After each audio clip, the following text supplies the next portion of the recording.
So dear students, this is the first problem on our final accounts of joint stock companies as per IFRS format. The format we have already discussed, and also we have discussed the adjustments, how it can be treated, etc. So coming to the problem, this is illustration 5, page number 268. From the following trial balance and other information of Madhuri Limited, prepare final accounts for the year ended 31st December 19. So here we are the items, and let us see how it can be treated and what head. Land and building, as you know, it is a fixed asset. It will be included in PPE, okay, property, plant and equipment. Then comes paid up capital. It will be shown in the equity. Then as you all know, equity, okay. Reserve fund is shown under the liability side of balance sheet under other equity, okay. പണ്ടൊക്കെ നമ്മൾ reserves and surplus എന്ന് പറഞ്ഞിരുന്ന head ഇപ്പോൾ other equity ആയിട്ടാണ് അറിയപ്പെടുന്നത്, okay. Then purchases and sales, അത് രണ്ടും P&L അക്കൗണ്ടിൽ കാണിക്കേണ്ടതാണ്. സെയിൽസ് എന്ന് പറയുന്നത് റവന്യൂ ഫ്രം ഓപ്പറേഷൻസ് ആണ്. അതേപോലെ പർച്ചേസസും നമ്മൾ എക്സ്പെൻസസ് സൈഡിൽ ഫസ്റ്റ് ഐറ്റമായിട്ട് നമ്മൾ എഴുതുന്നുണ്ട്. സാലറീസ് എന്ന് പറയുമ്പോൾ എംപ്ലോയി എക്സ്പെൻസസ് ആണ്. സാലറീസും വേജസും അതും P&L അക്കൗണ്ടിൽ വരുന്ന എക്സ്പെൻസാണ്. P&L അക്കൗണ്ടിലെ എക്സ്പെൻസ് സൈഡിൽ എഴുതുന്നതാണ്. പ്രിലിമിനറി എക്സ്പെൻസസ് എന്ന് പറയുന്നത് നമ്മൾ സാധാരണ നിലയ്ക്ക് മിസ്സലേനിയസ് എക്സ്പെൻഡിച്ചറായിട്ടാണ് നമ്മൾ കാണിക്കുന്നത്. ഇപ്പോൾ ഇവിടെ ബാലൻസ് ഷീറ്റിൽ അതർ നോൺ കറൻറ്റ് അസെറ്റ്സ് എന്ന് പറഞ്ഞിട്ടാണ് നമ്മൾ കാണിക്കുക. അതിന് ചെറിയ ഒരു എന്താ പറയുക അഡ്ജസ്റ്റ്മെൻ്റ് ഒക്കെ ഉണ്ട്. ഇവിടെ നിങ്ങളുടെ അഡ്ജസ്റ്റ്മെൻറ്റ്സിൽ അത് പ്രിലിമിനറി എക്സ്പെൻസസ് ഒരു വർഷത്തെ ചാർജ് ചെയ്യാനൊക്കെ പറഞ്ഞിട്ടുണ്ട്. അപ്പോൾ അത് വേണ്ട അഡ്ജസ്റ്റ്മെൻറ്റ്സ് ഞാൻ പറഞ്ഞുതരും. തൽക്കാലം മനസ്സിലാക്കേണ്ടത് അത് അതർ നോൺ കറൻറ്റ് അസെറ്റ്സിൽ നമ്മൾ കാണിക്കുന്നുണ്ട്, ഓക്കെ. പിന്നെ വരുന്നത് ഇൻട്രസ്റ്റ് ഏത് ബാലൻസാണെന്ന് നോക്കാം. ഇൻട്രസ്റ്റ് നോക്കൂ, ക്രെഡിറ്റ് ബാലൻസ് ആണ്. ക്രെഡിറ്റ് ബാലൻസ് എന്ന് പറയുമ്പോൾ അത് ഇൻകം ആണ്. 4800 ഇൻട്രസ്റ്റ് എന്ന് പറയുന്നത് 4800 ക്രെഡിറ്റ് ബാലൻസ് ആണ്. അപ്പോൾ 4800 എന്നുള്ളത് നമ്മൾ അതർ ഇൻകം P&L അക്കൗണ്ടിൽ റവന്യൂ ഫ്രം ഓപ്പറേഷൻസിൻ്റെ താഴെ അതർ ഇൻകത്തിലാണ് നമ്മൾ കാണിക്കുന്നത്. P&L അപ്രോപ്രിയേഷൻ അക്കൗണ്ട് നമ്മൾ അതർ ഇക്വിറ്റിയിൽ കാണിക്കും, അതർ ഇക്വിറ്റി, ഓക്കെ. അതർ ഇക്വിറ്റിയിൽ റിസർവ്സ് ആൻഡ് സർപ്ലസസിൽ വേണ്ട അഡ്ജസ്റ്റ്മെൻറ്റ് നടത്തുമ്പോൾ P&L അപ്രോപ്രിയേഷൻ അക്കൗണ്ടും നമ്മളവിടെ കാണിക്കും. ദെൻ കംസ് ക്യാരേജ് ഏത് ബാലൻസാണ് നോക്കുമ്പോൾ ഡെബിറ്റ് ബാലൻസ് ആണ്. അപ്പോൾ അത് എക്സ്പെൻസസ് ആണ്. ക്യാരേജൊക്കെ ഡയറക്റ്റ് എക്സ്പെൻസസ് ആയതുകൊണ്ട് നമ്മൾ പർച്ചേസസിൻ്റെ കൂടെ അഡ്ജസ്റ്റ് ചെയ്യും. പിന്നെ സ്റ്റോക്കാണ്, ഓപ്പണിംഗ് ആണ് സ്റ്റോക്ക് പറഞ്ഞിട്ടുള്ളത്. അപ്പോൾ അത് നമ്മൾ ചേഞ്ച് ഇൻ ഇൻവെൻട്രീസ് ഞാൻ എഴുതി തന്നിട്ടുണ്ടായിരുന്നു ഫോർമാറ്റിൽ. ചേഞ്ച് ഇൻ ഇൻവെൻട്രീസിലാണ് നമ്മളതിനെ കാണിക്കുന്നത്. റിട്ടേൺസ് ഏത് റിട്ടേൺസ് ആണെന്ന് നോക്കുമ്പോൾ റിട്ടേൺസ് പർച്ചേസസ് റിട്ടേൺസ് 8400 അത് നമ്മൾ പർച്ചേസസിൽ നിന്ന് കുറച്ച് കാണിക്കും. ഓഡിറ്റ് ഫീസ് എന്ന് പറയുന്നത് അതർ എക്സ്പെൻസസിൽ under the head other expenses in P&L account. Freight again direct expense ആണ്. അപ്പോൾ അത് നമ്മൾ പർച്ചേസസിൻ്റെ കൂടെ കാണിക്കും. ഇൻറ്ററിം ഡിവിഡൻറ്റും നമ്മൾ അതർ ഇക്വിറ്റിയിൽ വരുന്ന അഡ്ജസ്റ്റ്മെൻറ്റിലാണ്. അത് ഞാൻ ഡീറ്റെയിൽ ആയിട്ട് പറഞ്ഞുതരാം. Bills receivable and payable current assets ആണ്, നിങ്ങൾക്കറിയാം. കോൾസ് ഇൻ അറിയേഴ്സ് നമ്മൾ ഷെയർ ക്യാപിറ്റലിലാണ് അഡ്ജസ്റ്റ് ചെയ്യുക. Calls in arrears. Cash in hand again current asset. Goodwill എന്ന് പറയുന്നത് PPEൻ്റെ താഴെ ബാലൻസ് ഷീറ്റിൽ നമ്മൾ എഴുതേണ്ട ഐറ്റമാണ്. നെക്സ്റ്റ് പേജിലേക്ക് പോവുകയാണെങ്കിൽ നമ്മൾ ഡെറ്റേഴ്സ് ആൻഡ് ക്രെഡിറ്റേഴ്സ് നിങ്ങൾക്കറിയാം കറൻറ്റ് അസെറ്റ്സ് ആണ്. ഇൻവെസ്റ്റ്മെൻറ്റ്സും നമ്മൾ ബാലൻസ് ഷീറ്റിൽ അസെറ്റ്സ് PPEൻ്റെ താഴെ ഗുഡ് വില്ലിൻ്റെ താഴെ നമ്മളത് എഴുതും. ഫർണിച്ചർ PPEയിൽ ഇൻക്ലൂഡ് ചെയ്യണം. ഡിബെഞ്ചേഴ്സ് 6% ഡിബെഞ്ചേഴ്സ് ബോറോയിങ്സിൽ വരും. Other liabilities long term liabilities ഇല്ലേ, അതിൽ ബോറോയിങ്സിൽ വരും. ബാങ്ക് ഓവർ ഡ്രാഫ്റ്റ് നിങ്ങൾക്കറിയാം കറൻറ്റ് ലയബിലിറ്റി ആണ്. പ്ലാന്റ് ആൻഡ് മെഷീനറി എന്ന് പറയുന്നത് ഫിക്സഡ് അസെറ്റാണ്, PPEൻ്റെ ഹെഡിൽ വരും. ബാഡ് ഡെറ്റ്സിൻ്റെ അഡ്ജസ്റ്റ്മെൻറ്റ് ഞാൻ പറഞ്ഞിരുന്നു. ബാഡ് ഡെറ്റ്സ് എന്ന് പറയുന്നത് എന്തിലുള്ളതാണ്? ബാഡ് ഡെറ്റ്സ് എന്ന് പറയുന്നത് നമുക്ക് ട്രയൽ ബാലൻസിൽ തന്നു കഴിഞ്ഞാൽ അത് ഓൾഡ് ബാഡ് ഡെറ്റ്സിൻ്റെ ട്രീറ്റ്മെൻറ്റാണ് നമ്മൾ അതിന് കൊടുക്കേണ്ടത്, ഓക്കെ. So that's it. ഇനി അഡ്ജസ്റ്റ്മെൻറ്റ് വളരെ സിമ്പിളായിട്ടുള്ള അഡ്ജസ്റ്റ്മെൻറ്റ്സ് ആണ്. ഇവിടെ ക്ലോസിങ് സ്റ്റോക്ക് ഉണ്ട് 43,200, അത് നമ്മൾ ചേഞ്ച് ഇൻ ഇൻവെൻട്രിയിൽ കാണിക്കണം. ഓപ്പണിംഗ് മൈനസ് ക്ലോസിങ് എന്ന് പറഞ്ഞിട്ടാണ് നമ്മൾ ചേഞ്ച് ഇൻ ഇൻവെൻട്രിയിൽ കാണിക്കുക. നമ്മൾ പണ്ട് പഠിച്ച P&L ട്രേഡിംഗ് P&L നമ്മൾ ഡെബിറ്റ് സൈഡിൽ ഓപ്പണിംഗ് സ്റ്റോക്കും ക്രെഡിറ്റ് സൈഡിൽ നമ്മൾ ക്ലോസിങ് സ്റ്റോക്കും കാണിക്കലുണ്ട്. ഇവിടെ നമ്മൾ കാണിക്കുമ്പോൾ ചേഞ്ച് ഇൻ ഇൻവെൻട്രിയാണ് കാണിക്കുന്നത്. നിങ്ങളോട് ഫർണിച്ചറും മെഷീനറിയും രണ്ടും ഡിപ്രീഷിയേറ്റ് ചെയ്യാൻ പറഞ്ഞിട്ടുണ്ട്. അപ്പോൾ ഡിപ്രീസിയേഷൻ ആൻഡ് അമോർട്ടൈസേഷനിലും ഈ എമൗണ്ട് കാണിക്കണം. ഒരേപോലെ PPEയുടെ ഹെഡിൽ നിന്ന് ഫർണിച്ചറും മെഷീനറിയുടെയും ഡിപ്രീസിയേഷൻ കുറയ്ക്കുകയും വേണം. ന്യൂ പ്രൊവിഷൻ തന്നിട്ടുണ്ട് 5%. അതും ന്യൂ പ്രൊവിഷൻ്റെ ട്രീറ്റ്മെൻറ്റ് ഞാൻ ഡിസ്ക്രൈബ് ചെയ്തതാണ് നേരത്തെ അഡ്ജസ്റ്റ്മെൻറ്റ്സിൻ്റെ ക്ലാസ്സിൽ. Write off preliminary expenses by 20%, അതായത് 20% ആ വർഷത്തെ എല്ലാ വർഷവും അവർ റൈറ്റ് ഓഫ് ചെയ്യുന്നുണ്ടാവും. പ്രിലിമിനറി എക്സ്പെൻസസ് എന്ന് പറഞ്ഞാൽ എന്താണ്? പ്രിലിമിനറി എക്സ്പെൻസസ് എന്ന് പറഞ്ഞാൽ കമ്പനി ഫോം ചെയ്യുമ്പോൾ വന്നിട്ടുള്ള ഇൻകോർപ്പറേറ്റ് ചെയ്യുന്നതിന് മുന്നേ വന്നിട്ടുള്ള എക്സ്പെൻസസ് ആണ് പ്രിലിമിനറി എക്സ്പെൻസസ് എന്ന് പറഞ്ഞാൽ. ഓക്കെ, അത് എല്ലാ വർഷവും കുറച്ച് എമൗണ്ട് വെച്ച് റൈറ്റ് ഓഫ് ചെയ്യുകയാണ് ചെയ്യണേ. അങ്ങനെ ഈ വർഷവും നിങ്ങളോട് റൈറ്റ് ഓഫ് ചെയ്യാൻ പറഞ്ഞിട്ടുണ്ട്. ഓക്കെ, ദെൻ പ്രിലിമിനറി എക്സ്പെൻസസ് കഴിഞ്ഞു. ദെൻ ട്രാൻസ്ഫർ 24,000 ടു റിസർവ് ഫണ്ടിലേക്ക് മാറ്റാൻ പറഞ്ഞിട്ടുണ്ട് പ്രോഫിറ്റ് എന്ന് എടുത്തിട്ട്. അതും നമുക്ക് നോക്കാം. Provide four debenture interest for 1 year, ഒരു വർഷത്തെ ഡിബെഞ്ചർ ഇൻട്രസ്റ്റ് ചാർജ് ചെയ്യാൻ പറഞ്ഞിട്ടുണ്ട്. ഇവിടെ നമുക്ക് 6% ആണ് ഡിബെഞ്ചേഴ്സ്. അപ്പോൾ ഡിബെഞ്ചേഴ്സിൻ്റെ എമൗണ്ട് എന്ന് പറയുന്നത് 80,000 ആണ്. ആ 80,000ൻ്റെ 6% ഒരു വർഷത്തെ ഇൻട്രസ്റ്റ് എന്ന് പറഞ്ഞാൽ അതും നിങ്ങളോട് ചാർജ് ചെയ്യാൻ പറഞ്ഞിട്ടുണ്ട്. ഇനി ഞാൻ ബോർഡ് യൂസ് ചെയ്യുന്നില്ല, നേരെ ഇതിലേക്ക് വരികയാണ്. അപ്പോൾ നോക്കി നോക്കാം എങ്ങനെയൊക്കെയാണ് ട്രീറ്റ്മെൻറ്റ് ചെയ്യുന്നതെന്ന് നോക്കി നോക്കാം. Madhuri limited statement of profit and loss for the year ended 31 December 2019. നമ്മൾ ഫോമാറ്റ് നിങ്ങൾക്ക് എല്ലാം അറിയാം. Revenue from operations, other income, total revenue, എക്സ്പെൻസസിൽ പർച്ചേസസ് ഉണ്ട്, ചേഞ്ച് ഇൻ ഇൻവെൻട്രി ഉണ്ട്, എംപ്ലോയി ബെനിഫിറ്റ് എക്സ്പെൻസസ് ഉണ്ട്, ഫിനാൻസ് കോസ്റ്റ് ഉണ്ട്, depreciation and amortisation, other expenses, total expenses, profit before tax, എന്നിട്ട് ടാക്സ് പ്രൊവൈഡ് ചെയ്യുക, പ്രോഫിറ്റ് ആഫ്റ്റർ ടാക്സ്. ഓക്കെ, ഇവിടെ നോക്കി നോക്കൂ, നോട്ട്സ് തന്നിട്ടുണ്ട്. ഓക്കെ, നോട്ട്സ് നമ്മളെങ്ങനെയാണ് നമ്മൾ വർക്കിംഗ് നോട്ട് കാണിക്കുന്നത്? ഇവിടെ നമ്പർ ഇട്ട് കൊടുക്കണം, അതാണ് നോട്ട് നമ്പർ എന്ന് പറയുന്നത്. ഇവിടെ എമൗണ്ട്. അപ്പോൾ ആദ്യം തന്നെ റവന്യൂ ഫ്രം ഓപ്പറേഷൻസ് ഞാൻ പറഞ്ഞിട്ടുണ്ട്. റവന്യൂ ഫ്രം ഓപ്പറേഷൻസ് എന്ന് പറഞ്ഞാൽ എന്താണ്? സെയിൽസ് ആണ്. അപ്പോൾ നേരെ ഈ പേജിൽ പോയിട്ട് നിങ്ങൾ നോക്കി നോക്കൂ. പർച്ചേസ് ആൻഡ് സെയിൽസ് ഇവിടെ ക്രെഡിറ്റ് ബാലൻസ് 3,56,000 ആണ്. ഓക്കെ, 3,56,000. നമുക്ക് നോട്ട്സ് എടുത്ത് നോക്കി നോക്കാം എന്തൊക്കെയാണ് അഡ്ജസ്റ്റ്മെൻറ്റ്. അപ്പോൾ റിട്ടേൺസ് തന്നിട്ടുണ്ട്. റിട്ടേൺസ് ഞാൻ കഴിഞ്ഞ പേജിൽ നോക്കുമ്പോൾ റിട്ടേൺസ് 2 എമൗണ്ടും തന്നിട്ടുണ്ട് കേട്ടോ. Returns sales returns 12,800 purchases returns 16,400 അപ്പോൾ ഇവിടെ നമ്മൾ എന്ത് ചെയ്യുന്നു? Returns sales returns 12,000 debit balance എല്ലാം സെയിൽസ് റിട്ടേൺസ് ആവും.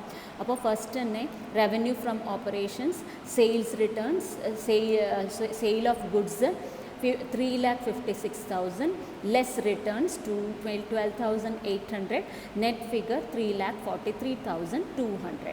അതാണ് നമ്മളിവിടെ എടുത്ത് എഴുതിയത് 3,43,200 എന്ന് പറഞ്ഞിട്ട് എഴുതിയത്. ഇനി അടുത്ത നോട്ട് എടുക്കാം. Other income. അതർ ഇൻകത്തിൽ ആകെ വന്നിട്ടുള്ളത് ഇൻട്രസ്റ്റ് മാത്രമാണ്. ക്രെഡിറ്റ് ബാലൻസിൽ 4,800. അതെടുത്തിട്ട് നേരെ P&L അക്കൗണ്ടിലേക്ക് എഴുതിക്കോളൂ. 4,800. അതിനെ ടോട്ടൽ ചെയ്തു, അതാണ് ടോട്ടൽ റവന്യൂ പറഞ്ഞിട്ട് 3,48,000 എന്ന് കിട്ടുന്നത്. ഇനി എക്സ്പെൻസസ് നോക്കാം. ആദ്യം തന്നെ പർച്ചേസസ് നോട്ട് നമ്പർ 3യിലാണ് പർച്ചേസസിൻ്റെ എല്ലാ അഡ്ജസ്റ്റ്മെൻറ്റും. നോക്കി നോക്കാം നമുക്ക് എന്തൊക്കെയുണ്ട് പർച്ചേസസിൽ. റിട്ടേൺസ് കുറയ്ക്കാനുണ്ട്, അതേപോലെ ക്യാരേജും ഫ്രൈറ്റും ആഡ് ചെയ്യാനുണ്ട്. അപ്പോൾ നോക്കി നോക്കും. ആദ്യം പർച്ചേസ് ഓഫ് ഗുഡ്സ് എന്ന് പറയുന്നത് 1,92,000 ആണ്. അതിൽ നിന്ന് റിട്ടേൺസ് കുറച്ചു 16,400 ആണ്. പിന്നെ ക്യാരേജ് ആഡ് ചെയ്തു 8,400, ഫ്രേറ്റും ആഡ് ചെയ്തു 8,200. നെറ്റ് ഫിഗർ എന്ന് പറയുന്നത് റിഡക്ഷനും അഡീഷനും ഒക്കെ കഴിഞ്ഞിട്ട് 1,92,200. അതെടുത്തിട്ട് നമ്മൾ ഇവിടെ പർച്ചേസസ് എന്ന് എഴുതിയിട്ട് നമ്മൾ 1,92,200 എന്ന് എഴുതി കാണിക്കും.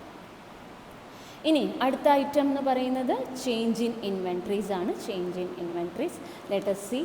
ചേഞ്ച് ഇൻ ഇൻവെൻട്രീസിൽ ഞാൻ പറഞ്ഞു തന്നിട്ടുണ്ട് opening stock minus closing stock ആണ്. ഇതാ ഓപ്പണിംഗ് സ്റ്റോക്ക് എത്രയാണ് വന്നിട്ടുള്ളത്? 60,000. അതിൽ നിന്ന് ക്ലോസിംഗ് സ്റ്റോക്ക് 43,200. നമുക്ക് നെറ്റ് ഫിഗർ 16,800. അതാണ് നമ്മളിവിടെ ചേഞ്ച് ഇൻ ഇൻവെൻട്രിയിൽ കാണിക്കുന്നത്, 16,800. ഓക്കെ, അത് നോട്ട് നമ്പർ 4 ആണ്. എംപ്ലോയി ബെനിഫിറ്റ് എക്സ്പെൻസസ്, അവിടെ എന്തൊക്കെയുണ്ട് നമ്മൾ നോട്ട് ചെയ്തിരുന്നു. സാലറീസ് ഉണ്ട്, വേജസ് ഉണ്ട്.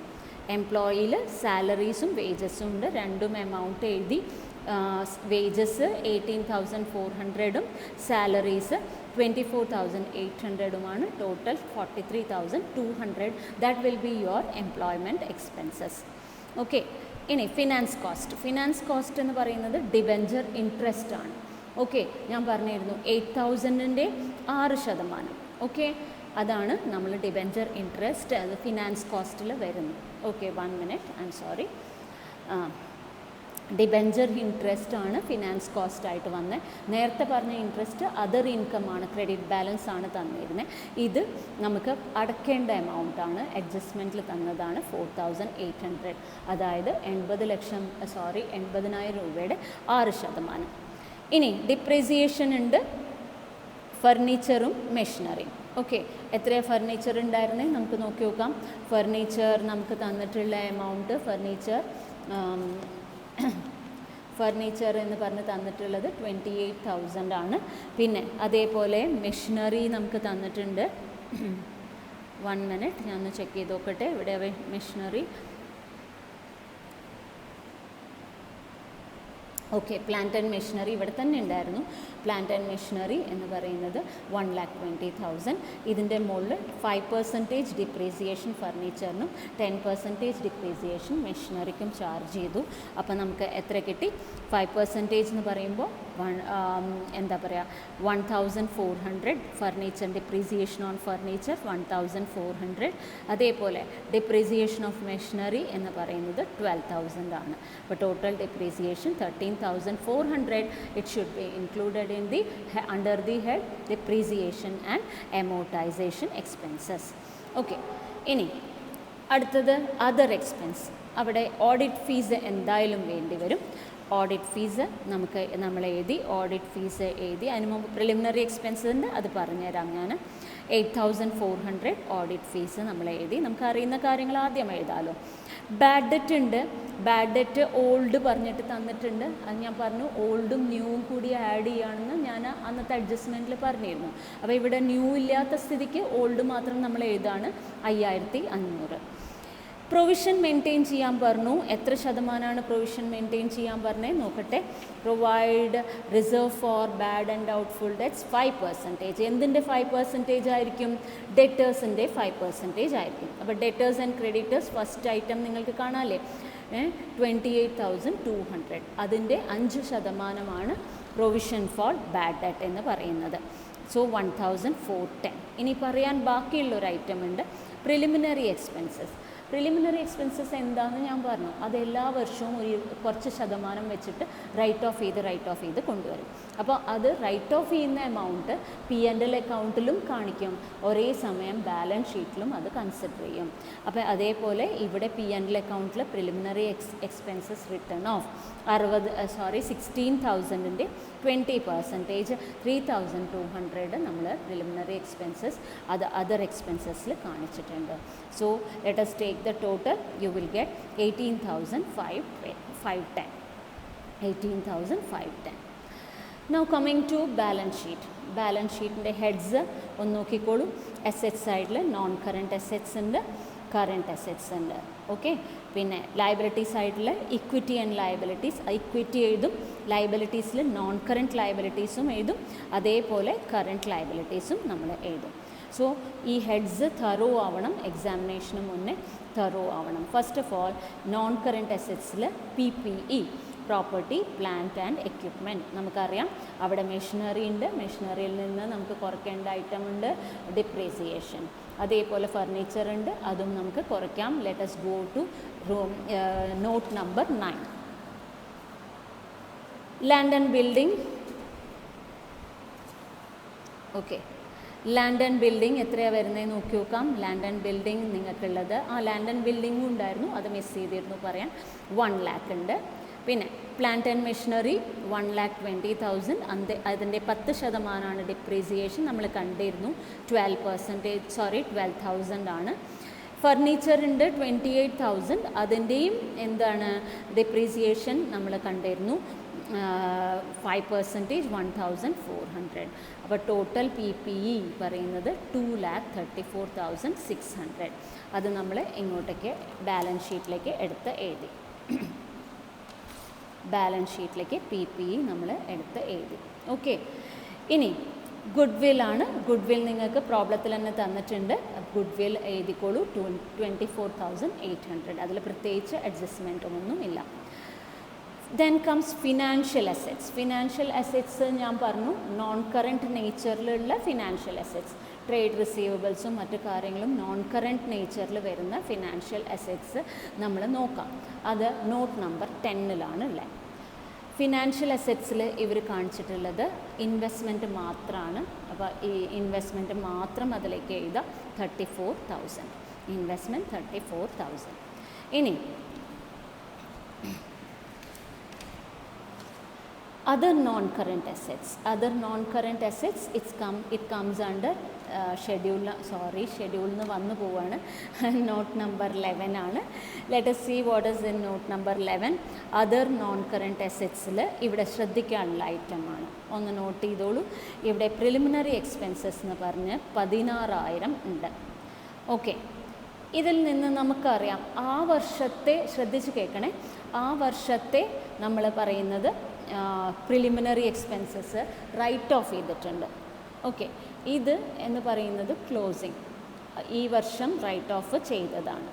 അപ്പോൾ ഈ ഐറ്റം, ഈ പറഞ്ഞിട്ടുള്ള ഈ ഐറ്റം ഇത് വേറെ സ്ഥലത്തും കൂടി നമ്മൾ കാണിക്കുന്നുണ്ട്. അതായത് അതർ കറൻറ്റ് അസറ്റ്സ് എന്ന് പറഞ്ഞിട്ട് നമ്മൾ പ്രിലിമിനറി എക്സ്പെൻസസ് റിട്ടേൺ ഓഫ് എന്ന് പറഞ്ഞ് ഇവിടെയാണ് നമ്മൾ കാണിക്കുക ശരിക്കും പറഞ്ഞാൽ. അപ്പോൾ ആ വർഷം ഇനി ബാക്കിയുള്ള പ്രിലിമിനറി എക്സ്പെൻസസ് എത്രയാണെന്നാണ് നോക്കണ്ടേ. ആദ്യം 16,000 ഉണ്ടായിരുന്നു. ഓക്കെ, അതിൻ്റെ 20% ക്ലോസിങ്ങിൽ നമുക്ക് പറഞ്ഞിട്ടുണ്ട് അഡ്ജസ്റ്റ്മെൻറ്റ്. ഇനി ഈ 3,500 ഇവർ ഊഹിക്കുകയാണ്, ഇവർ അസ്യൂം ചെയ്യുന്നതാണ് ഓപ്പണിങ്ങിലും ഇതേപോലെ എന്തുണ്ടായിട്ടുണ്ടാവും, പ്രിലിമിനറി എക്സ്പെൻസസ് ഉണ്ടായിട്ടുണ്ടാവും എന്ന് ഇവർ അസ്യൂം ചെയ്യുകയാണ്. അങ്ങനെയാണ് നമുക്ക് 16,000 മൈനസ് 3,200, ഇവിടെ വീണ്ടും 200. ഈ 3,200 നമ്മൾ അതർ കറൻറ്റ് അസറ്റ്സിൽ നമ്മൾ കാണിക്കുന്നുണ്ട്. Preliminary expenses to be written off എന്ന് പറഞ്ഞിട്ട് കാണിക്കുന്നുണ്ട്. സോ അതുകൊണ്ട് നെറ്റ് പ്രിലിമിനറി എക്സ്പെൻസസ് എത്ര ബാക്കി വന്നു? It is 9,600. അതാണ് ഇവർ അതർ നോൺ കറൻറ്റ് അസറ്റ്സ് ആയിട്ട് കാണിച്ചിട്ടുള്ളത്. ഓക്കെ, അതർ നോൺ കറൻറ്റ് അസറ്റ്സിൽ കാണിച്ചത് 9,600. ഇനി കറൻറ്റ് അസറ്റ്സിലേക്ക് പോവാം. First item inventories. നമുക്കറിയാം ക്ലോസിങ് സ്റ്റോക്കാണ് ഇൻവെൻട്രീസിൽ നമ്മൾ കാണിക്കുക. നേരെ എടുത്ത് എഴുതി 42,200. അടുത്തത് ഫിനാൻഷ്യൽ അസറ്റ്സ് എന്ന് പറഞ്ഞാൽ എന്താണ്? കറൻറ്റ് അസറ്റ്സിൽ ഫിനാൻഷ്യൽ അസറ്റ്സ് എന്ന് പറഞ്ഞാൽ it will get matured within A period of 1 year. അതാണ് ട്രേഡ് റിസീവബിൾസും ക്യാഷ്. ഓരോന്നോരോന്നും നമുക്ക് നോക്കാം. ട്രേഡ് റിസീവബിൾസ്, അതിൽ നിന്ന് നമുക്ക് പ്രൊവിഷൻ ഉണ്ടല്ലോ കുറയ്ക്കാൻ. അപ്പോൾ 12, not number 12, trade receivables debtors ഉണ്ട്. ഡെറ്റേഴ്സ് എത്രയാണ്? 28,200. ന്യൂ പ്രൊവിഷൻ 5% കാൽക്കുലേറ്റ് ചെയ്തിരുന്നു. 1,14,10 അല്ലെങ്കിൽ 1,410. നെറ്റ് ഫിഗർ എത്രയാണ് നമുക്ക് വന്നിട്ടുള്ളത്? 26,790 ആണ്. ഓക്കെ, അതേപോലെ ബിൽസ് റിസീവബിളും തന്നിട്ടുണ്ടായിരുന്നു. ബിൽസ് റിസീവബിളിൻ്റെയും എമൗണ്ട് ഒരുമിച്ച് എഴുതി 25,400. സോ ടോട്ടൽ ട്രേഡ് റിസീവബിൾസ് എന്ന് പറയുന്നത് രണ്ടിൻ്റെയും ടോട്ടൽ 52,190. അപ്പോൾ ഇതിൽ ശ്രദ്ധിക്കേണ്ട കാര്യം എന്താണെന്ന് വെച്ചാൽ ഞാൻ അന്ന് തന്ന അഡ്ജസ്റ്റ്മെൻറ്റ് നിങ്ങൾ തറോ ആയിട്ട് പഠിക്കുക. അപ്പോൾ നമ്മൾ ഡെറ്റേഴ്സിൻ്റെ കാര്യം പറഞ്ഞു, പ്രൊവിഷൻ്റെ കാര്യം പറഞ്ഞിരുന്നു, ബാഡ് ഡെറ്റിൻ്റെ കാര്യം ഞാൻ എന്താ പറഞ്ഞത്, ഓൾഡും ന്യൂവും ആഡ് ചെയ്യണം. ഓൾഡ് എന്ന് ഉദ്ദേശിക്കുന്നത് ട്രയൽ ബാലൻസിൽ തന്നത്. ഓക്കെ, ഇനി provision for doubtful debts new provision ആണെങ്കിൽ രണ്ടോടത്തും പരിഗണിക്കണം. പി എൻ എൽ അക്കൗണ്ടിലും ഒരേ സമയം ബാലൻസ് ഷീറ്റിലും പരിഗണിക്കണം. പി എൻ എൽ അക്കൗണ്ടിൽ ഡെബിറ്റ് സൈഡിൽ നമ്മൾ കാണിക്കും, ഈ കേസിലാണെങ്കിൽ നമ്മൾ എക്സ്പെൻസസ് ആയിട്ട് കാണിക്കും. അതേപോലെ തന്നെ നമ്മൾ ബാലൻസ് ഷീറ്റിലാണെങ്കിൽ ഡെറ്റേഴ്സിൽ നിന്ന് കുറച്ച് കാണിക്കും എന്ന് ഞാൻ പറഞ്ഞിരുന്നു. ഇനി അടുത്തത് നമ്മൾ ക്യാഷ് ആൻഡ് ക്യാഷ് ഇക്വലൻസ്. അപ്പോൾ ഇവിടെ രണ്ടെണ്ണം ഉണ്ടല്ലോ, നമ്മൾ ക്യാഷ് അറ്റ് ബാങ്കോ ക്യാഷ് ഇൻ ഹാൻഡ് ആണല്ലോ, രണ്ടെണ്ണം ഇല്ല, ഒറ്റെണ്ണേ ഉള്ളൂ. ക്യാഷ് ഇൻ ഹാൻഡ് നമ്മൾക്ക് 10,400 ആണ് ക്യാഷ് ഇൻ ഹാൻഡ്. അപ്പോൾ എന്താ പറയുക, നിങ്ങൾ ഹെഡ്സായിട്ട് ഫാമിലിയർ ആവണം എന്നുള്ളത് നിർബന്ധമാണ്. ഹെഡ്സും അതിൽ വരുന്ന സബ് ഹെഡ്സും ആയിട്ട് ഫാമിലിയർ ആവണം.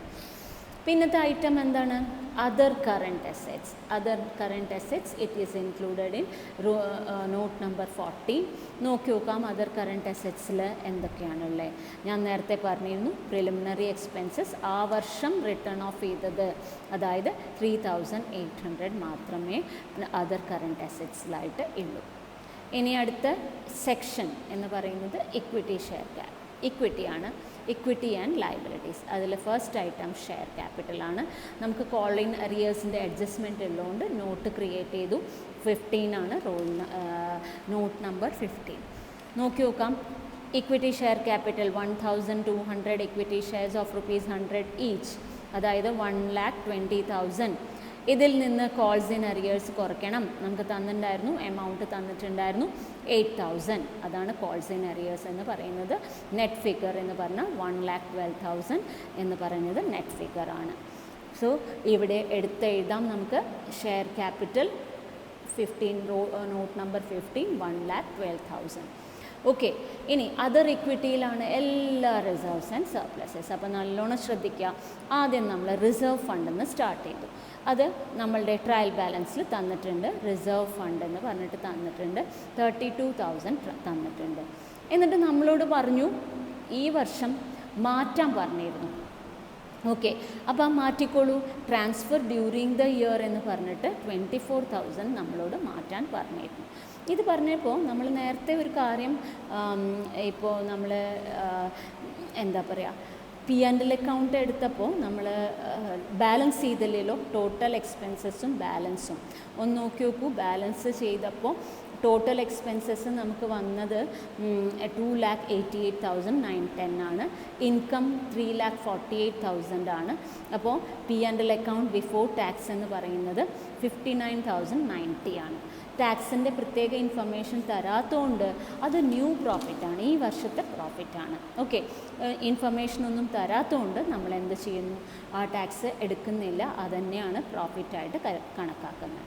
ഇനി coming to other equity. Other equity transfer during the year തന്നിട്ടുണ്ട് 24,000. അപ്പം എത്രയായി total equity, total reserves and surpluses എത്രയായി, 56,000 ആയി. ഓക്കെ, ഇനി ഈ വർഷത്തെ സർപ്ലസ് ഉണ്ട്. ഈ വർഷത്തെ സർപ്ലസ് നമുക്കറിയാം, നോക്ക് രണ്ടാമത്തെ ഐറ്റമായിട്ട് 59,090. ഇനി പി ആൻഡ് എൽ അക്കൗണ്ടിൽ P and L appropriation account എന്ന് പറഞ്ഞൊരു സാധനം തന്നിട്ടുണ്ടായിരുന്നല്ലേ, അതാണ് ഓപ്പണിംഗ് ബാലൻസ്.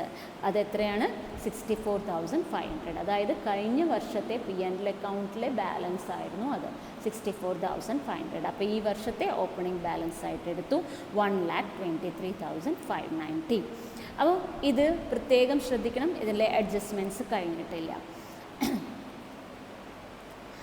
ഇനി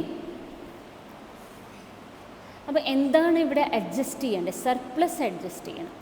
അപ്പോൾ ആദ്യം തന്നെ നമ്മൾ സർപ്ലസ് അഡ്ജസ്റ്റ് ചെയ്യുമ്പോൾ നമ്മൾ എന്തൊക്കെ ചെയ്യണം, ഓപ്പണിംഗ് ബാലൻസ് എടുത്തു, അതാണ് P and L appropriation. Okay, അത് 64,500. ഈ വർഷത്തെ പ്രോഫിറ്റ് നമ്മൾ എടുത്തെഴുതി 59,090. എന്നിട്ട് നമുക്ക് കിട്ടിയത് എന്താണ്, 1,23,590 നമുക്ക് കിട്ടി. ഇനി ഇതിൽ രണ്ട് അഡ്ജസ്റ്റ്മെൻറ്റ് ചെയ്യാനുണ്ട്. ഫസ്റ്റ് വൺ, റിസർവ് ഫണ്ടിലേക്ക് മാറ്റണത് നമ്മൾ ഓൾറെഡി മുകളിൽ റിസർവ് കാണിച്ചു കഴിഞ്ഞു, 24,000 എന്ന് പറഞ്ഞ് കാണിച്ചു കഴിഞ്ഞു. അപ്പോൾ അത് എവിടുന്നാണ് കുറയുന്നത്? പ്രോഫിറ്റിൽ നിന്ന് കുറഞ്ഞിട്ട് എങ്ങോട്ടേക്ക് ഇടുകയാണ്? റിസർവിലേക്ക് ഇടുകയാണ്. ഓക്കെ, അപ്പോൾ പ്രോഫിറ്റിൽ നിന്ന് കുറച്ച് കാണിക്കണ്ടേ? അപ്പോൾ നമ്മൾ 1,23,590 പിന്നെ നമ്മൾ കുറയ്ക്കുന്നത്, ഫസ്റ്റ് തന്നെ കുറയ്ക്കുന്നത് എന്താണ്? ട്രാൻസ്ഫർ ടു റിസർവ് ഫണ്ടാണ്, 24,000. ഇനി ഇൻറ്ററിം ഡിവിഡൻഡ് എന്ന് പറഞ്ഞൊരു ഐറ്റം ഉണ്ട്. ഓക്കെ, ഇൻറ്ററിം ഡിവിഡൻഡ് എന്ന് ഉദ്ദേശിക്കുന്നത് എന്താണ്? ഇൻറ്ററിം ഡിവിഡൻഡ് വർഷത്തിൻ്റെ ഇടയ്ക്ക് വെച്ച് കൊടുക്കുന്ന ഡിവിഡൻഡാണ്. അത് 7,200 ആണ് നമുക്ക് ട്രയൽ ബാലൻസിൽ തന്നിട്ടുണ്ട്. ഇനി ഒരു ഐറ്റം കൂടി, അപ്പോൾ ഡിവിഡൻഡും നമ്മൾ എന്തെന്നാണ് കൊടുക്കൽ? സർപ്ലസ് എന്നല്ലേ കൊടുക്കൽ? അപ്പോൾ അതുകൊണ്ടാണ് അതും കൂടി കുറച്ച്. ഇനി ഡിവിഡൻഡിൻ്റെ മുകളിൽ വരുന്ന ടാക്സ്, അത് ശ്രദ്ധിച്ച് എഴുതിക്കോളൂ. ഈ ടാക്സിനെ വിളിക്കുന്നതാണ് കോർപ്പറേറ്റ് ഡിവിഡൻഡ് ടാക്സ്. സാധാരണ നിലയ്ക്ക് ഇത് 17.472% ആണ്. എത്രയാണ്? 17.472. അപ്പോൾ നോക്കാം, അതിനൊരു ചെറിയ വർക്കിംഗ് നോട്ട് പ്രൊവൈഡ് ചെയ്യേണ്ടി വരും. So here calculation of CDT, corporate dividend tax. എന്ത് ചെയ്തു പറഞ്ഞാൽ, ഡിവിഡൻഡ് എന്ന് പറയുന്നതിന്, ഈ കോർപ്പറേറ്റ് ഡിവിഡൻഡ് ടാക്സ് എന്ന് പറഞ്ഞാൽ കമ്പനീസ് കൊടുക്കുന്ന ഡിവിഡൻസിന് ടാക്സ് പേ ചെയ്യണം. അതിൻ്റെ ശതമാനമാണ് ഞാനിവിടെ നേരത്തെ പറഞ്ഞത്, 17.472. ഓക്കെ, അപ്പോൾ സാധാരണ നിലയ്ക്ക് 15% നമുക്ക് ഡിവിഡൻഡ് എന്ന് എന്ന് വെച്ചാൽ ഡിവിഡൻറ്റിൻ്റെ മുകളിൽ നമ്മൾ എന്താ പറയുക, 15% നമുക്ക് ടാക്സ് കൊടുക്കണ്ടേ. ഓക്കെ, കോർപ്പറേറ്റ് ഡിവിഡൻഡ് ടാക്സ് ആയിട്ട് 17.472 ആണ്. ഒന്നുകൂടി ക്ലിയർ ആയിട്ട് ഞാൻ പറയാം. നമ്മൾക്ക് തന്നിട്ടുള്ള ഡിവിഡൻഡ് ഗിവൺ വിൽ ബി, ശ്രദ്ധിച്ച് നോക്കണേ, വിൽ ബി ആഫ്റ്റർ ടാക്സ് അല്ലെങ്കിൽ ടാക്സ് ഡിഡക്റ്റഡ് അറ്റ് സോഴ്സ്. എന്ന് പറഞ്ഞാൽ ഡിവിഡൻഡ് കിട്ടുമ്പോൾ തന്നെ ടാക്സ് ഡിഡക്റ്റഡ് ആയിട്ട് കിട്ടുക. അപ്പോൾ അവർ ചാർജ് ചെയ്യണത് 15% ചാർജ് ചെയ്യുക. ഓക്കെ, അപ്പോൾ എന്താ ചെയ്യുന്നത്? നമ്മൾക്ക് തന്നിട്ടുള്ള ഇൻറ്ററിം ഡിവിഡൻഡ് എന്ന് പറഞ്ഞാൽ ഇതെല്ലാ പ്രോബ്ലത്തിലും ഉണ്ട്, 7,200 ആണ്. അപ്പോൾ ഇത് 15% എന്തും കൂടി കഴിച്ചിട്ടുള്ളതാണ്, ടാക്സ് കഴിച്ചിട്ടുള്ളതാണ്. അപ്പോൾ 15% ടാക്സ് കഴിഞ്ഞിട്ടുള്ളതാണെങ്കിൽ അതിനെ 100% ആക്കണമെങ്കിൽ നമ്മൾ എന്ത് ചെയ്യണം? 100/85. കാരണം ഇതെന്താണ്, 85% ഉള്ളൂ. ഇതിനെ മുഴുവപ്പിക്കണം, 100%ലേക്ക് മുഴുവപ്പിക്കണം. അപ്പോൾ അതാണ് ആദ്യം നിങ്ങൾ ചെയ്തിട്ടുള്ള 7,200 × 100/85. അപ്പോൾ ആദ്യം ഗ്രോസ് ഡിവിഡൻഡ് കിട്ടി. ഇതിൻ്റെ ഒരു പ്രൊസീജിയറാണ്. ഞാൻ അടുത്ത ക്ലാസ്സിൽ സിംഗിൾ ഒരു പ്രോബ്ലമായിട്ട് ഇത് ചെയ്തു തരും. ഗ്രോസ് ഡിവിഡൻഡ് എത്ര കിട്ടി? ഇത് എന്താ പറയുക, കാണാതെ പഠിക്കുക, സുഖമായിട്ട് പഠിക്കാൻ ബുദ്ധിമുട്ടില്ലാത്തതാണ്. സോ അത് gross dividend 7,200 × 100/85, that is 8,470. Corporate dividend tax ഉണ്ട് 8,470 × 7. എന്നിട്ടാണ് നമ്മൾ എന്ത് കാണുന്നത്? Corporate dividend tax. ഇത് TDS ആണ്. ഓക്കെ, അങ്ങനെ കണ്ടിട്ടുള്ള എമൗണ്ടാണ് 1,480 എന്ന് പറയുന്ന എമൗണ്ട്. അപ്പോൾ അത് മൂന്നും നമ്മൾ കുറച്ചു. ഏതൊക്കെയാണ് കുറച്ച്? പ്രോഫിറ്റിൽ നിന്ന് കുറച്ചത് transfer to reserve fund 24,000, interim dividend 7,500, CDT calculation of CDTയിൽ ആദ്യം നിങ്ങൾ എന്ത് ചെയ്യണം? ഗ്രോസ് ഡിവിഡൻഡ് കാണണം. ഇവിടെ പറഞ്ഞ പോലെ ഗ്രോസ് ഡിവിഡൻഡ് എങ്ങനെയാണ് കാണാം? ഇപ്പോൾ തന്നിട്ടുള്ള ഡിവിഡൻഡ് എന്ന് പറഞ്ഞാൽ 15% TDS കഴിഞ്ഞിട്ടുള്ള ഡിവിഡൻഡാണ്. അതിനെ ആദ്യം 100% ആക്കണം. അപ്പോൾ 7,500, ഇവിടെ 7,500 ആണല്ലോ ഡിവിഡൻഡ് തന്നിട്ടുള്ളത്. 7,500 × 100/85. അപ്പോൾ നമുക്ക് ടോട്ടൽ എമൗണ്ട് കിട്ടും. എത്രയാണ് നമ്മൾ ഇൻറ്ററിം ഡിവിഡൻഡ് കൊടുത്ത് ശരിക്കും ചാർജ് ചെയ്യുക? ഗ്രോസ് ഡിവിഡൻഡ് എത്രയാണ്? 8,470. അതിൻ്റെ എത്ര ശതമാനമാണ് കോർപ്പറേറ്റ് ഡിവിഡൻഡ് ടാക്സ്? കോർപ്പറേറ്റ് ഒട്ടാകെ കിട്ടുന്ന ഡിവിഡൻഡ് ടാക്സ് എത്രയാണ്? ദാറ്റ് ഈസ് കൊടുക്കുന്ന ഡിവിഡൻഡ് ടാക്സ് എത്രയാണ്? 17,472. That is 1,480. ഓക്കെ. അപ്പോൾ ഇത് മൂന്നും ലെസ് ചെയ്തു, ഇത് മൂന്നും ലെസ് ചെയ്തു. നമുക്ക് കിട്ടിയ എമൗണ്ട് ആദ്യം ഇത് മൂന്നും ആഡ് ചെയ്തു, 32,680. സർപ്ലസിൽ നിന്ന് കുറച്ചു, 19,010 കുറച്ചപ്പോൾ ഇവിടെ എത്രയായിരുന്നു, ഫിഗർ എത്രയായിരുന്നു, 56,000 ആയിരുന്നു. 56,000 ഇത് കുറച്ചിട്ടുള്ള എമൗണ്ടാണ്. 32,680 കുറച്ചതിന് ശേഷം, അതായത് പ്രോഫിറ്റിൽ നിന്ന് 1,23,590 നിന്ന് കുറച്ചു, ഈ മൂന്നെണ്ണം കുറച്ചിട്ട് കിട്ടിയത് 32,680 ആണ്. ഇനി നമ്മൾ എല്ലാം കൂടി കൂട്ടി 1,46,980 ആണ്. ഓക്കെ. അപ്പോൾ അത് മുഴുവൻ ഞാൻ പറഞ്ഞതിൽ മാറിപ്പോയോ ചെറുതായിട്ട്? ആദ്യം നമ്മൾ സർപ്ലസ് ഓപ്പണിംഗ് ബാലൻസ് എടുത്തു 64,500. ഓക്കെ, ഇനി മാറിയതൊന്നും കൂടി ഞാൻ മാറ്റി പറയാം. Okay, profit for the year വന്നു 59,090. അത് നമുക്ക് PNL അക്കൗണ്ടിൽ നിന്ന് കിട്ടിയത്. അപ്പോൾ ടോട്ടൽ 1,23,490. ബോർഡല്ലാഞ്ഞാൽ ചെറിയൊരു ബുദ്ധിമുട്ടാണ്. ഓക്കെ, ചെറിയൊരു അസൗകര്യം ഉള്ളതുകൊണ്ട് ഞാനിങ്ങനെ ക്ലാസ് എടുത്തതാണ്. അതിൽ നിന്ന് 3 ഐറ്റം ഉണ്ട്. ഏതൊക്കെയാണ് നമ്മൾ കുറയ്ക്കേണ്ടത്? 24,000, 7,200, 1,480. അത് കൂട്ടിയപ്പോൾ എത്രയാണ്? 32,680. അപ്പോൾ 1,23,590 നിന്ന് ഇത് കുറച്ചപ്പോൾ 90,910 കിട്ടി. അതിൻ്റെ ടോട്ടൽ 1,46,910. ഓക്കെ. അപ്പോൾ നമുക്ക് അതർ ഇക്വിറ്റിയിൽ കാണിക്കേണ്ടത് ഇതാണ്. ഈ പറഞ്ഞിട്ടുള്ള കുറച്ച് കോംപ്ലിക്കേറ്റഡ് ആണ്, ഇത് നന്നായിട്ട് പഠിക്കുക. ഇതാണ് നമ്മൾ കാണിക്കേണ്ടത് 1,46,910. കോർപ്പറേറ്റ് ഡിവിഡൻഡ് ടാക്സിൻ്റെ ഇത് നന്നായി പഠിക്കുക. ഇനി എന്താണ് നോൺ കറൻറ്റ് ലയബിലിറ്റീസ്? അതിൽ ഫിനാൻഷ്യൽ ലയബിലിറ്റീസ് ഉണ്ട്, ബോറോയിങ്സ് ഉണ്ട്. ബോറോയിങ്സ് എന്ന് പറയുന്നത് ഡിബെഞ്ചേഴ്സ് ആണ് കേട്ടോ. ബോറോയിങ്സ് എന്ന് പറയുന്നത് ഡിബെഞ്ചേഴ്സ് ആണ്. ലാസ്റ്റ് പിന്നെ current liabilities, trade payables, sundry creditors എന്ന് പറഞ്ഞൊരു ഐറ്റം തന്നിട്ടുണ്ട്. നോക്കാം അതിലെന്തെങ്കിലും അഡ്ജസ്റ്റ്മെൻറ്റ് ഉണ്ടോ എന്ന് നോക്കാം. ഇല്ല. അതിൽ സൺട്രി ക്രെഡിറ്റേഴ്സ് 35,600 ഉണ്ട്. ബിൽസ് പേയബിളും തന്നിട്ടുണ്ട്. എത്രയാണ്? 20,800. അത് രണ്ടും കൂടി കൂട്ടിയിട്ടാണ് ട്രേഡ് പേയബിൾസ് ആയിട്ട് കൺസിഡർ ചെയ്യുന്നത്. 56,400. അപ്പോൾ അതെടുത്തിട്ട് നമ്മൾ ഇങ്ങോട്ടേക്ക് എഴുതി ട്രേഡ് പേയബിൾസ് 56,400. അടുത്തത് എന്താണ്? Other financial liabilities. Okay, other financial ലയബിലിറ്റീസിൽ വരുന്ന കാര്യങ്ങൾ. ഒന്ന്, outstanding interest for 1 year is എന്താണ് ഔട്ട്സ്റ്റാൻഡിങ് എന്ന് പറഞ്ഞിട്ടുണ്ട്. 4,800. പിന്നെ 4,800. പിന്നെന്താണ് പറഞ്ഞിട്ടുള്ളത്? 10,400. ഒരു മിനിറ്റ്, പ്രോബ്ലം ചെക്ക് ചെയ്യട്ടെ.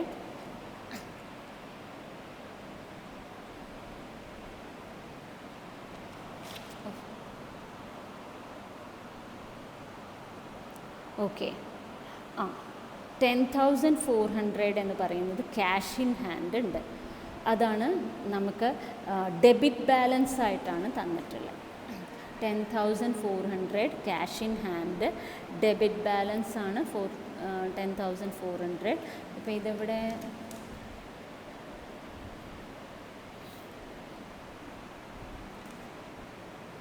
ക്യാഷ് ഇൻ ഹാൻഡ് നമ്മൾ 10,400 എഴുതി. ചെറിയൊരു കൺഫ്യൂഷൻ വന്നിട്ടുണ്ട്, നോക്കട്ടെ. ബാങ്ക് ഓവർ ഡ്രാഫ്റ്റ് ആണ്. അത് രണ്ടും ഒരേ എമൗണ്ട് ആയപ്പോൾ തെറ്റിയതാണ്. Bank overdraft 10,400. സോ അതാണ് നമുക്കിവിടെ അതർ ഫിനാൻഷ്യൽ ലയബിലിറ്റീസിൽ bank overdraft 10,400, total 15,200. Last പ്രൊവിഷനിൽ നിങ്ങൾ കോർപ്പറേറ്റ് ഡിവിഡൻഡ് ടാക്സിൻ്റെ എമൗണ്ടും കാണിക്കണം. 1,480 എന്ന് പറയുന്നത് പ്രൊവിഷൻ ഫോർ ടാക്സേഷൻ ആണ് ഉദ്ദേശിക്കുന്നത്. കോർപ്പറേറ്റ് ഡിവിഡൻഡ് ടാക്സിൻ്റെ എമൗണ്ടും കാണിക്കുക. So that's all. Provision for നമ്മളിവിടെ ഷോർട്ട് ടേം എടുത്തിട്ട് പ്രൊവിഷൻ കാണിച്ചു, 1,480 കാണിച്ചു. Total equity and liabilities total 4,11,990. അസറ്റ്സിൻ്റെ ടോട്ടലും നമുക്കത് തന്നെ കിട്ടി. തന്നിട്ടുണ്ട്, ഇങ്ങനെയാണ്. അപ്പോൾ ഇവിടെ നിങ്ങൾ ശ്രദ്ധിക്കേണ്ടത്, പ്രധാനമായിട്ട് ശ്രദ്ധിക്കേണ്ടത് ടാക്സിൻ്റെ ഗ്രോസ് ഡിവിഡൻഡ് കാണാനും അതേപോലെ കോർപ്പറേറ്റ് ഡിവിഡൻഡ് ടാക്സ് നമ്മൾ ഇവിടെ ശ്രദ്ധിക്കുക. ഓരോരോ ഐറ്റം എടുക്കേണ്ട ഹെഡ്സ് നന്നായിട്ട് ശ്രദ്ധിക്കുക. അതിന് ഫോർമാറ്റായിട്ട് നമുക്ക് നല്ല അറ്റാച്ച്മെൻറ്റ് വരണം. അതുകൊണ്ട് more and more the problems you do, you will be definitely capable of doing such problems. Okay, thank you so much.